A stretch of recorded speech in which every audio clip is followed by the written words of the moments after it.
देखिए, वह चंद्रलोक था कहाँ चांदनी बैसी।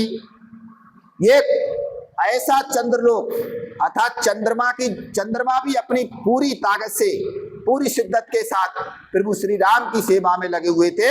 उन्होंने कहा कि तीनों लोकों के स्वामी बैठे हुए हैं, आज मेरी जिंदगी का ऐसा समय है कि जो अपनी पूरी ताकत लगा दूं। अतः चंद्रमा पूरी तरह से प्रसन्न मुद्रा में बिल्कुल खिले हुए थे। तो ये कहते हैं वह चंद्रलोक था कहाँ चांदनी बैसी।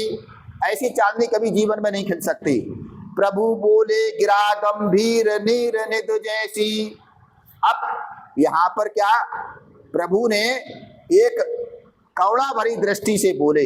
जैसे कोई व्यक्ति ज्यादा टेंशन में हो तो वो अपनी आवाज अपने मुख से निकालेगा तो उसकी आवाज थोड़ी भारी होगी। तो यहाँ प्रभु ने देखा कि सभा बैठी हुई है, अब कोई बोल नहीं रहा है तो किसी को तो बोलना पड़ेगा। तब प्रभु श्री राम ने बोलने का प्रयास किया, अर्थात बोले। क्या बोले, अगले खंड में देखें। हे भरत भद्र अब कहो अभिषित अपना। हे भरत भाई मेरे, भरत भद्र, हे मेरे प्रिय भाई भरत, कहो अभिषित अपना, अर्थात तुम्हारी क्या अभिलाषा है, तुम मुझसे क्या चाहते हो। क्या कहा, हे भरत भद्र अब कहो अभिषित अपना। सब सजग हो गए भंग हुआ ज्यों सपना। सब बिल्कुल शांत बैठे थे, कोई किसी से बोल नहीं रहा था। लेकिन एकाएक अचानक में प्रभु श्री रामचंद्र जी बोलते हैं, सब शांत होते हैं, कोई बोल नहीं रहा है। तो स्वयं प्रभु श्री रामचंद्र जी बोलते हैं भरत से, हे भरत भद्र, हे भरत भाई, कहो तुम्हारे मन में क्या अभिलाषा है, अपने मन की जो बात है वो कहो। तो जैसे ही प्रभु श्री रामचंद्र जी बोले तो ऐसा लगा पूरी सभा में सन्नाटा जो छाया हुआ था कि जैसे कोई सब लोग एक सपने में मग्न हो और एकाएक जाग जाए अचानक में। क्या कहा, हे आर्य रहा क्या भरत अभिषित अब भी। यहाँ ये भरत ने कहा ये लाइन, अब जो लाइन में पढ़ रहा हूं ये भरत भैया ने कही है।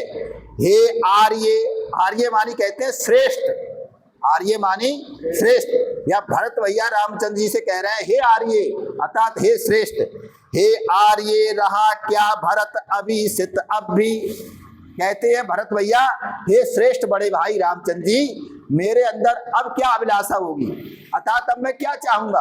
अरे इतना बड़ा राज्य मुझे पिताजी दे गए, इतना बड़ा कलंक लगा दिया मेरी माँ ने मेरे ऊपर, मेरे कारण मेरा भैया 14 वर्ष बन के लिए चला आया, अकारण मेरी माता जैसी भाभी तीनों लोगों की स्वामिनी वन में चली आई, लक्ष्मण भैया जिसका कोई दोष नहीं था वो आपकी सेवा में चले आए। अब बताओ, भरत भैया ने यही तो कहा, अब मेरे लिए क्या अभिलाषा है भैया बताओ। हे आर्य श्रेष्ठ, हे बड़े भाई रामचंद्र जी बताओ। क्या कहा, मिल गया अकंटक राज्य उसे जब तब भी। ये अकंटक राज्य मुझे मिल गया भैया, अब इससे ज्यादा मुझे क्या चाहिए। और क्या कहा आगे, पाया तुमने तर तरल अरण्य बसेरा।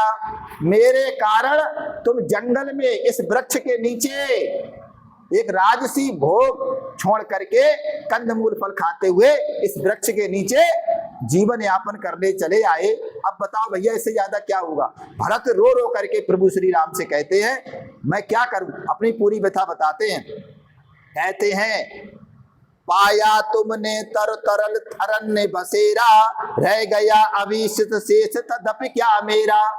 अब मेरा क्या, मुझे क्या शेष रह गया, मैं और क्या मांगू। मेरी वजह से मेरी भाभी जो मेरी माँ के समान है वो चली आई, छोटा भाई लक्ष्मण चला आया, आप तीनों लोगों के स्वामी मेरे बड़े भाई हर समय मेरी चिंता करते थे, मेरे कारण आप वन में आ गए। जबकि भरत भैया की कोई गलती नहीं थी, माँ की गलती थी, लेकिन गलती अपनी स्वीकार करें क्योंकि माँ तो नहीं की थी। वो सोच रहे हैं कि हो सकता है मेरा भाई राम ये सोच रहा हो कि इसकी भी मिली भगत हो सकती है। कभी कभी मन में विचार आता था, कभी ये आता था कि भैया बड़े विद्वान हैं, ऐसा नहीं सोचेंगे। और क्या कहा, रह गया अभिषित शेष तदपि क्या मेरा। मेरा और क्या शेष रह गया। देखो भरत भैया लास्ट वाली लाइन में कितनी बड़ी बात कहते हैं, तन तड़प तड़प कर तप्त तात ने त्यागा।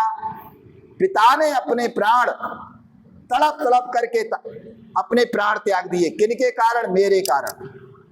ना मेरी माँ मेरे लिए अयोध्या का राज मांगती, ना मेरी माँ तुम्हारे लिए 14 वर्ष का वनवास मांगती तो मेरे पिता की मृत्यु ऐसी अकाल मृत्यु नहीं होती। मेरे पिता ने जो प्राण त्यागे वो तड़प तड़प के त्यागे, किनकी कारण? मेरी कारण। भरत अपनी गलती स्वीकार करते हैं, जबकि भरत की कोई गलती नहीं है। याद रखिए, इस प्रसंग से सीख लीजिए कि भाई हो तो भरत जैसा बिना गलती के अपनी गलती स्वीकार कर रहा है। आप समझ लीजिए क्या कहा, तन तड़प तड़प कर तप्त तात ने त्यागा, क्या रहा अभिषित और तथापि अभागा। मैं अभागा और इससे ज्यादा तुमसे क्या मांगू, मेरा और की मेरी अभिलाषा और क्या हो सकती है बताइए। मेरे कारण सब कुछ तो घर का सर्वनाश हो गया, सब कुछ छिन्न भिन्न हो गया। अब क्या कहते हैं आगे भरत भैया, इतने पर भी नहीं रुके, बिना गलती के इतनी गलती स्वीकार करते हुए फिर भी ना रुके। आगे क्या कहते हैं, हाँ इसी अयस के हेतु जनन था मेरा। जो मेरा यश की जगह अयस, जो मेरी आज सब तरफ बुराई फैल रही है, शायद मेरी माता के गर्भ से मेरा जन्म इसी कारण हुआ है।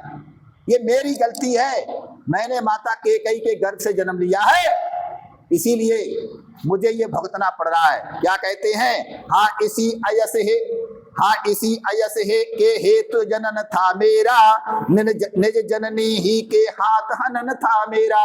मेरी माता के द्वारा ही मेरा हनन था, अर्थात मेरे जो कष्ट मुझे मिल रहे हैं वो मेरी माता की वजह से मिल रहे हैं। अगर मेरी माँ ऐसी गलती ना करती तो ये मुझे देखने को नहीं मिलता। अब कौन अभिषित और आर्य भय किसका, बताइए मेरा और क्या सपना हो सकता है, मेरी और अभिलाषा क्या हो सकती है, और मैं काय का श्रेष्ठ हूं। आर्य मानी श्रेष्ठ, आर्य मीन्स क्या होता है?